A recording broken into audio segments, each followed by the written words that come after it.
अस्सलाम वालेकुम नाजरीन, आप देख रहे हैं INN चैनल। मैं हूं शेख अहमद अली। इस न्यूज़ बुलेटिन में आइए नज़र डालते हैं दिन भर की बड़ी खबरों पर।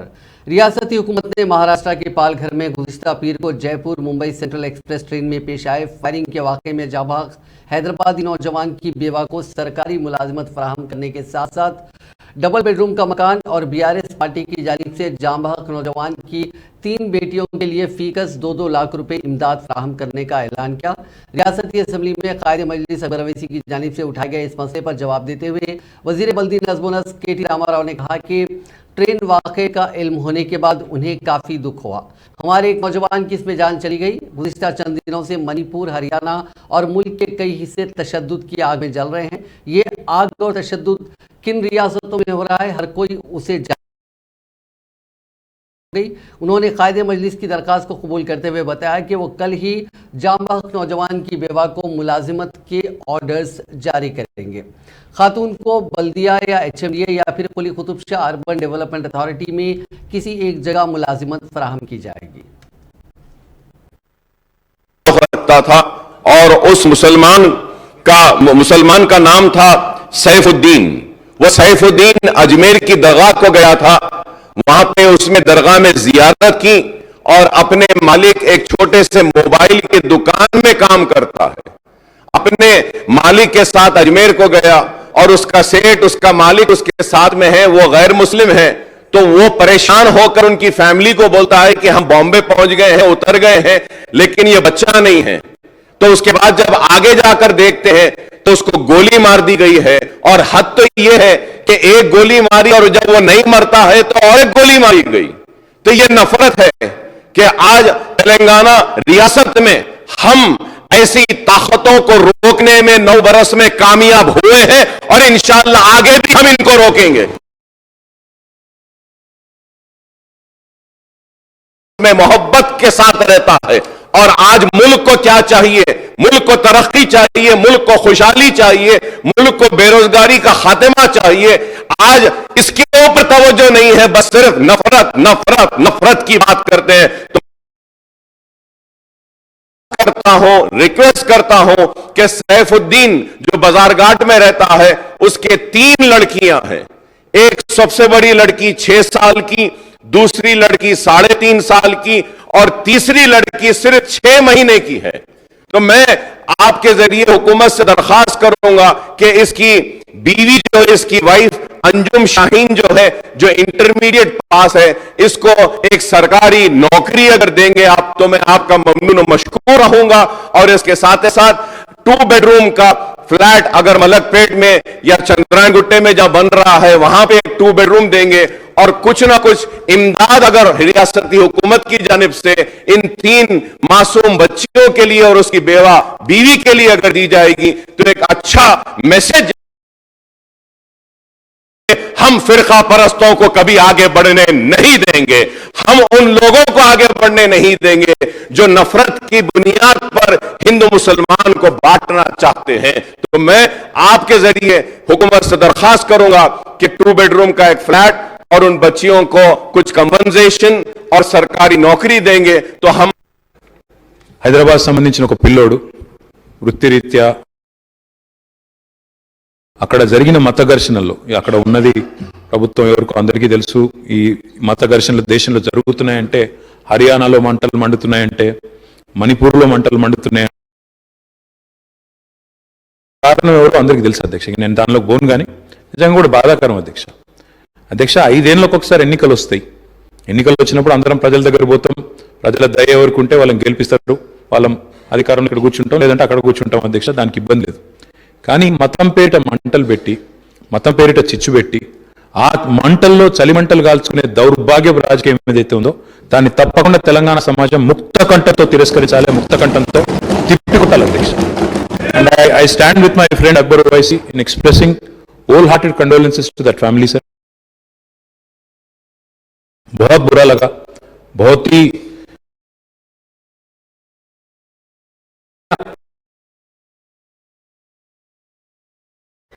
Definitely I assure you, sir, you please give me a letter. The lady employment is provided immediately.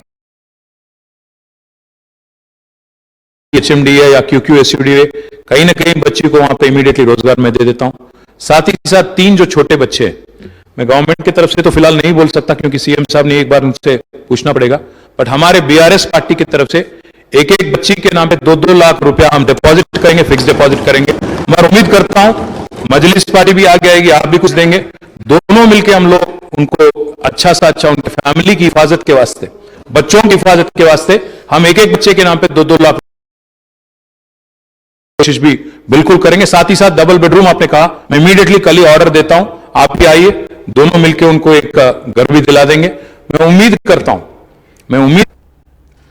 Telangana assembly के मॉनसून इजलास के दूसरे रोज वजीर IT व सनत KT रमाराव ने वक्फे सवालात के दौरान मजलिस के रुकन असेंबली अकबरुद्दीन अवैसी, BRS के अरकान असेंबली जीवन रेड्डी भगत और दीगर के पूछे गए सवाल का जवाब देते हुए बताया कि पुराने शहर के मलकपेट में IT हब का क़याम अमल में लाया जा रहा है और अनकरीब उसका संग बुनियाद रखा जाएगा। उन्होंने बताया कि वज़ीर आला चंद्रशेखर राव की ये पॉलिसी है कि मुलाजिमतें हर तबके को मसावायाना तौर पर फराहम किए जाएं। दुनिया भर की कंपनियां हैदराबाद में सरमायाकारी कर रही हैं।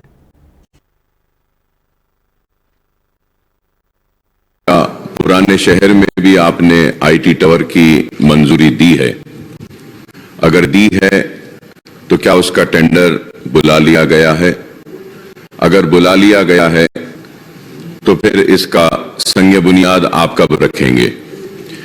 सवाल मेरा मिनिस्टर साहब से ये है कि आपने इससे पहले के असेंबली सेशन में वादा किया था कि TS प्राइड की तरह TS प्राइम भी माइनॉरिटीज को देंगे, तो उस ताल्लुक से भी मैं स्पीकर साहब आपके जरिए हुकूमत से दरख्वास्त करूंगा कि आपका वादा था एक 20 या 25 करोड़ अगर जारी करके उसका आगाज कर देंगे तो इससे माइनॉरिटीज बिलखुसूस मुसलमानों का भी फायदा होगा।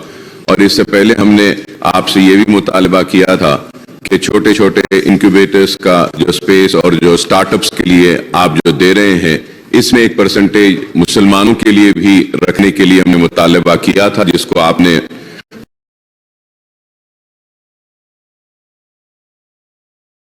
कि उसमें भी 1% मुसलमानों को दें।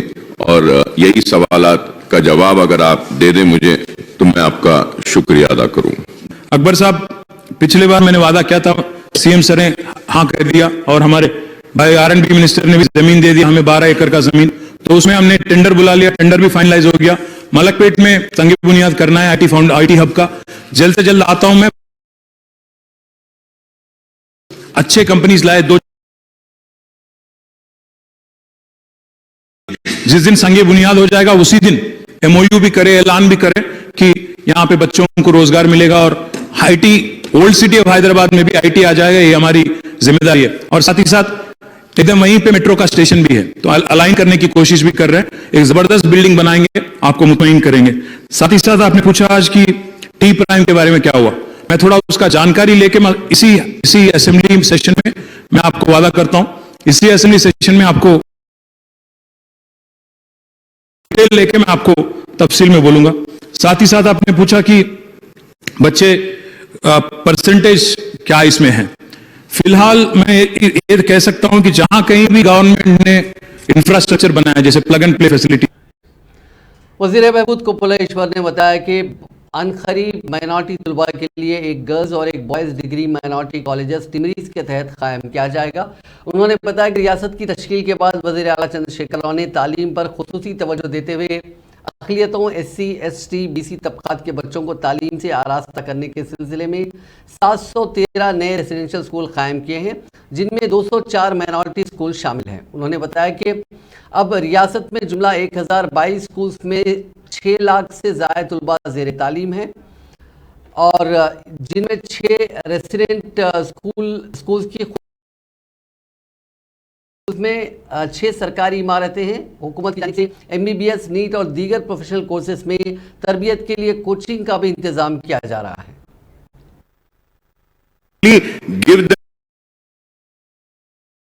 There is a scheme by Government of India wherein if a state government gives its share of construction of a school building, residential school, the government of India is sanctioning. Sir, I would like to know from Honorable Minister साहब कि टिमरीज को खुद के buildings बनाने के लिए कितने जमीना दिए, कहां पर दिए, और इस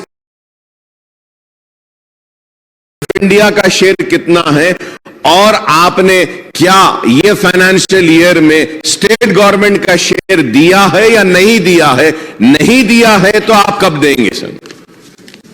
అక్బరుద్దీన్ ఓవైసీ గారు అడిగినట్టు ఈ ట్రైబల్ ఎన్ని తర్వాత వివిధ డిపార్ట్మెంట్లో ఏ డిపార్ట్మెంట్లో ఎంతమంది విద్యార్థులు చదువుతున్నారని కూడా అడగడం జరిగింది. ఏకమొత్తంగా చెప్పినట్టయితే 6,10,000 మంది విద్యార్థులు ఎస్సీ, ఎస్టీ, బీసీ, మైనారిటీ స్కూళ్లలో విద్యను అందించుకోవడం జరుగుతూ ఉంది. ఖచ్చితంగా ఇది ఒక మంచి పరిణామంతో మనం ముందుకు కొత్త ఈ గురుకుల పాఠశాల భవనాల నిర్మాణం కోసం కూడా ప్రభుత్వం తప్పకుండా కట్టుబడి ఉంది. అంచెల దశల వారీగా వాటిని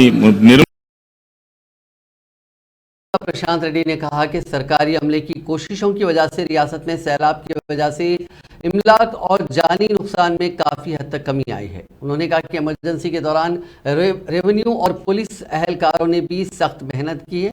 उन्होंने ये भी कहा कि बिजली के कारकुनों ने शदीद सैलाब में तैराकी करके काम किया. प्रशांत रेड्डी असेंबली में भारी बारिश और सैलाब के असरात पर बहस का जवाब दे रहे थे. उन्होंने कहा कि फायर सर्विसेज के अमले ने सैलाब में तकरीबन 1550 रिलीफ कैंप्स कायम किए गए और 770 लोगों को मुंतकिल किया गया. रिहाइश गाहों से लोगों को महफूज मकामात पर मुंतकिल किया गया. रियासती वजीर ने कहा कि 139 देहातों को सैलाब से काफ़ी नुकसान पहुंचा. उन्होंने बताया कि 419 मकानात मुकम्मल तौर पर तबाह हुए और 7,500 मकानात जुज़वी तौर पर तबाह हुए.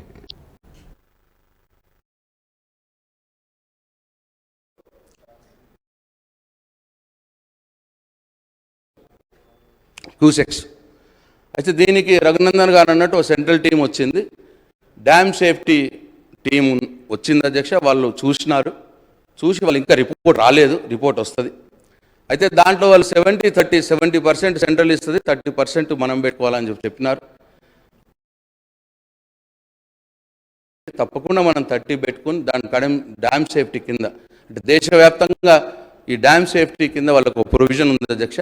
దాంట్లో వచ్చినారు. తప్పకుండా ఆ రిపోర్ట్ రాగానే గౌరవ ముఖ్యమంత్రి గారు కూడా సీరియస్గా ఆలోచిస్తున్నారు కడెం గురించి. రిపోర్ట్ రాగానే దాని ప్రకారం ఆ పనులు కూడా జరుగుతాయని చెప్పి మనం చేస్తా ఉన్నాం అధ్యక్ష. అట్లనే అక్బర్ గారు టీంకి ఏ రిపోర్ట్ ఇస్తున్నారు అన్నారు.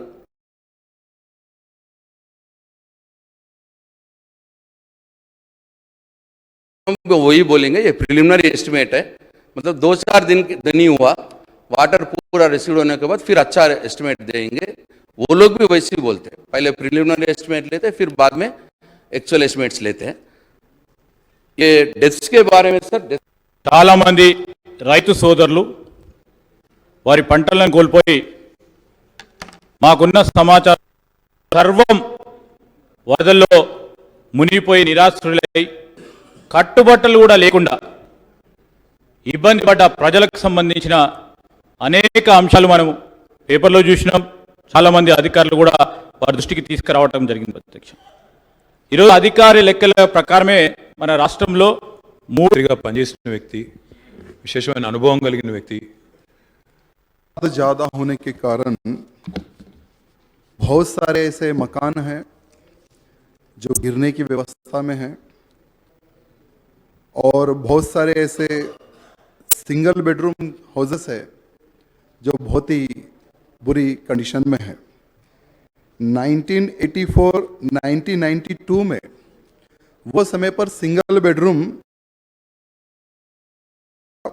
अंबेडकर आवास योजना के तहत मेरी विधानसभा में चंद्रकिरण बस्ती, गौलीवाड़ा, शीतला माता टेम्पल सराउंडिंग, अंबेडकर नगर, लगभग 330 मकाने ऐसे हैं जो सिंगल बेडरूम है, जो कभी भी गिर सकते हैं अध्यक्ष. तो आपके माध्यम से हमारे म्युनिसिपल मिनिस्टर जी को मैं आज ये रिक्वेस्ट करना चाहूँगा कि तुरंत आप एक टीम को इन तेलंगाना असेंबली बिल्डिंग के करीब जुमे को उस वक्त कशीदगी पैदा हो गई जब कांग्रेस कारकुनों ने सैलाब मुतासरीन के लिए मुआवजे का मुतालबा करते हुए घेराव की कोशिश की। प्ले कार्ड्स थामे हुए और नारेबाजी करने वाले एहतजाजियों को पुलिस ने रोक दिया क्योंकि वो इमारत के करीब पहुंचने में कामयाब हो गए थे। पुलिस ने एहतजाजियों को गिरफ्तार करते हुए उन्हें करीबी पुलिस स्टेशन मुंतकिल कर दिया। एहतजाजियों का मुतालबा था कि रियासती हुकूमत हालिया सैलाब में मरने वालों के खानदानों को फीकस 50 लाख रुपए का मुआवजा अदा करे और जिन मकानात को नुकसान हुआ है इसके लिए फीकस 20 लाख रुपए का। मुसलसिल दूसरे दिन असेंबली के घेराव की कोशिश की। यूथ कांग्रेस कारकुनों ने जुमेरात को भी एहतजाज मुनज़्ज़म करते हुए तमाम महकमों में मुताबिक बेरोजगारों को अलाउंस देने का मुतालबा किया था।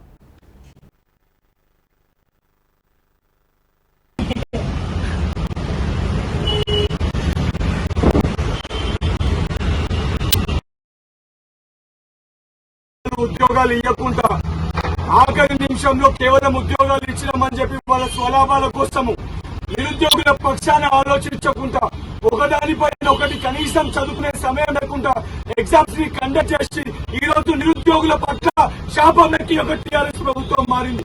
తక్షణం ఏదైతే గ్రూప్ 2 ఎగ్జామ్ ఉందో దాన్ని వాయిదా వేయాలి, సమయం ఇవ్వాలని చెప్పని ఏదైతే పక్షాన ఈ రోజు అసెంబ్లీ ముట్టడి చేయడం జరిగింది.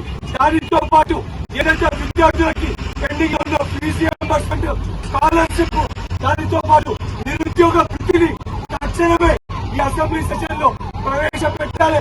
దీనిపైన నిర్ణయం తీసుకోవాలని చెప్పని తెలంగాణ రాష్ట్ర వ్యాప్తంగా విద్యార్థులకి నిరుద్యోగులకి అండగా మేమున్నాం. तेलंगाना एनजीओस, टीजीओस और मुलाजिमीन की दीगर यूनियनों के कायदीन ने चीफ मिनिस्टर चंद्रशेखर राव से सेकेंड पे रिवीजन कमीशन यानी पीआरसी कायम करने और सरकारी मुलाजिमीन की तनख्वाहों पर नजरसानी करने की अपील की है।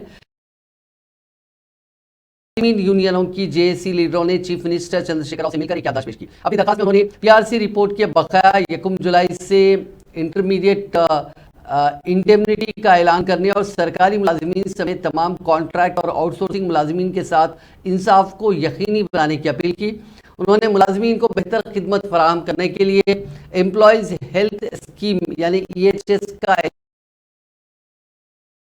कायम करेंगे। उन्होंने रियासती हुकूमत से अपील की कि वो मरकजी हुकूमत की तरफ से मुतारिफ कराए गए कॉन्ट्रीब्यूटरी पेंशन निज़ाम को मनसूख करने का मुनासिब फैसला करें। रंगारेड्डी जिले के गोपनपल्ली सर्वे नंबर 36 और 37 में मुलाजमीन को अलॉट की गई अराजी भाग्यनगर एनजीओ हाउसिंग सोसाइटी के हवाले करने के इक़दाम करें।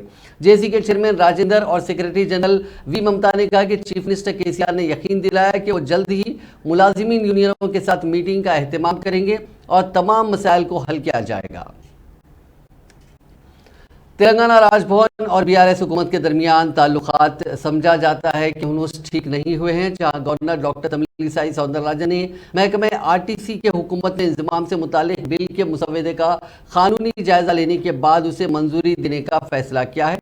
यहाँ इस बात का जिक्र बेमहल ना होगा कि चीफ मिनिस्टर चंद्रशेखर राव ने चंद दिन कबल ही Telangana state road transport corporation को रियासती हुकूमत में ज़ब्त करने का ऐलान करते हुए कहा था कि इस महकमे के वर्कर्स को अब सरकारी मुलाजमीन का दर्जा दिया जाएगा। इस ताल्लुक से चीफ मिनिस्टर की ज़ेर सदारत मुनक़िद काबीना इजलास ने इस फैसले को मंजूरी दी थी, जिसके बाद महकमे आरटीसी की तकरीबन 43,000 वर्कर्स को रियासती मुलाजमीन के ममासिल सहूलतें हासिल हो सकती हैं। काबीना में मंजूरा तजवीज़ के बाद रियासती हुकूमत ने दी Telangana state road transport corporation 2023 का और गवर्नर से ख्वाहिश की गई थी कि वो असेंबली में इस बिल को पेश करने की इजाज़त दें।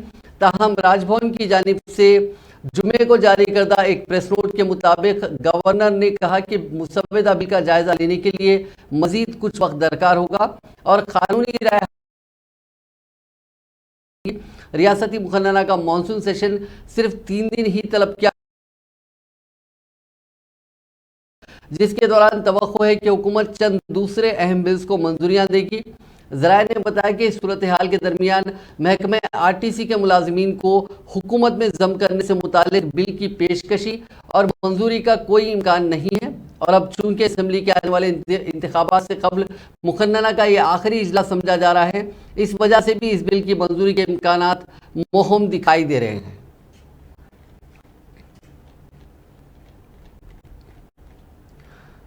तेलंगाना हुकूमत ने हैदराबाद शहर के मदाफाती इलाके कोकापेट में सरकारी जमीन की नीलामी की, जिसमें 100 करोड़ से ज्यादा फी एकड़ रिकॉर्ड तोड़ कीमत हासिल हुई। यह मुल्क में रिकॉर्ड की गई सबसे ज्यादा कीमत है। एक लेआउट में फी एकड़ जमीन की इतनी बड़ी कीमत का कोई रिकॉर्ड नहीं है। कोलकाता शहर में 1 एकड़ 72 करोड़ में चंद दिन कबल फरोख्त हुई थी, जो अब तक का रिकॉर्ड था। ताहम हैदराबाद में जमीन की नीलामी से एक बार फिर हैदराबाद मेट्रोपॉलिटन डेवलपमेंट अथॉरिटी ने सैकड़ों करोड़ रुपए की आमदनी हुकूमत को दिलाई है। कोकापेट सर्वे नंबर 239-240 में दूसरे मरहले के तहत जुमेरात को 45.33 एकड़ अराजी 7 प्लॉटों में फरोख्त की गई। नीलामी जुमेरात की सुबह शुरू हुई। हर प्लॉट का रकबा 3.60 से 9.71 एकड़ था। इस नीलामी से 1586 करोड़ 50 लाख रुपए आमदनी हासिल करने का हुकूमत ने निशाना मुकर्रर किया था, लेकिन नीलामी से 3,319 करोड़ 60 लाख रुपए हासिल हुए, जिसमें से फी एकड़ 100 करोड़ 75 लाख रुपए सबसे ज्यादा है और फी एकड़ औसत कीमत 73 करोड़ 23 लाख रुपए में फरोख्त हुई है, जबकि मिनिमम या जो कम से कम कीमत है वो 67 करोड़ 25 लाख। कोर्ट ने मोदी कुनियत से मुताल्लिक हत्या की इज्जती के मामले में अहम फैसला सुनाते हुए कांग्रेस लीडर राहुल गांधी को सुनाई गई सजा को मुअत्तल कर दिया।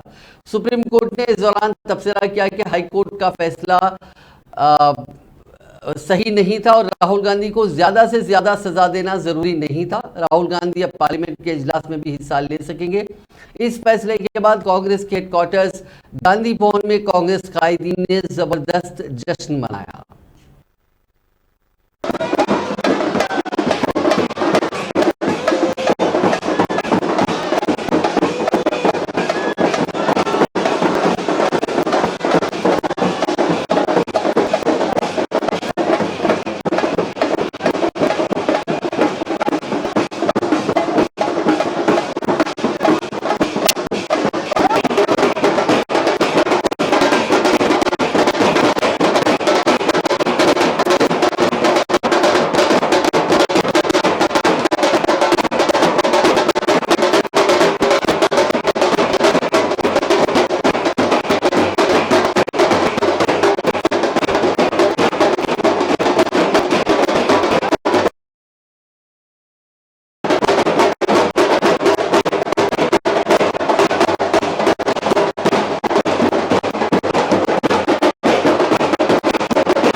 दिल्ली ऑर्डिनेंस बिल की मुखालिफत करते हुए भारत राष्ट्र समिति के अरकान पार्लियामेंट ने जुमे को आहते पार्लियामेंट में वाक़ मुजस्समे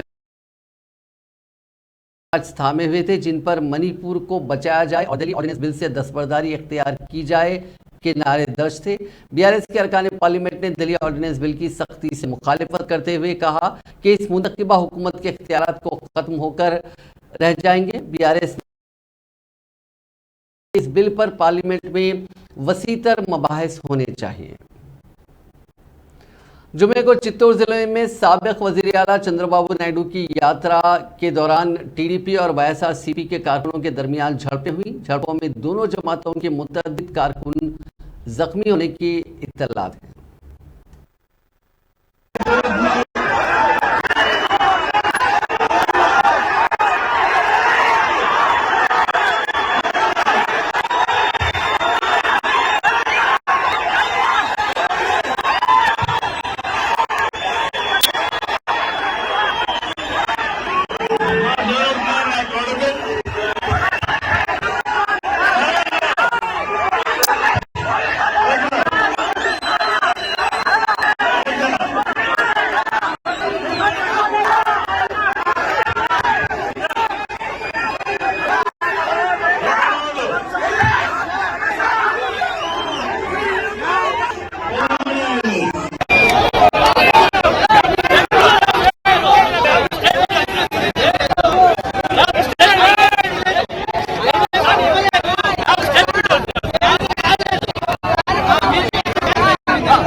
विशाखापट्टनम पुलिस ने एक पुलिस कांस्टेबल के कत्ल का मामला हल करते हुए तौसीह की है कि उसकी बीवी ने ही यह मंसूबा तैयार किया था।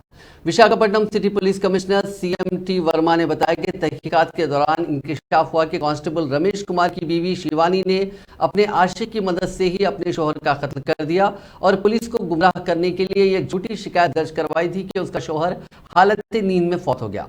नाश का जायजा लेने के बाद पुलिस को शक व शुबा हुआ और उसने रमेश कुमार की बीवी उसका माशिका रमेश कुमार रुकावटें हायल कर रहा था, जिसकी वजह से उसने अपने आशिक की मदद से अपने ही शोहर का कत्ल कर दिया। कल रात बंजारा हिल्स रोड नंबर 12 पर एक तेज रफ्तार कार वाले ने 2 बाइक्स और एक कार को टक्कर मार दी। इस हादसे में एक शख्स जख्मी हुआ है। तेज रफ्तारी इस हादसे की वजह बताई जा रही है।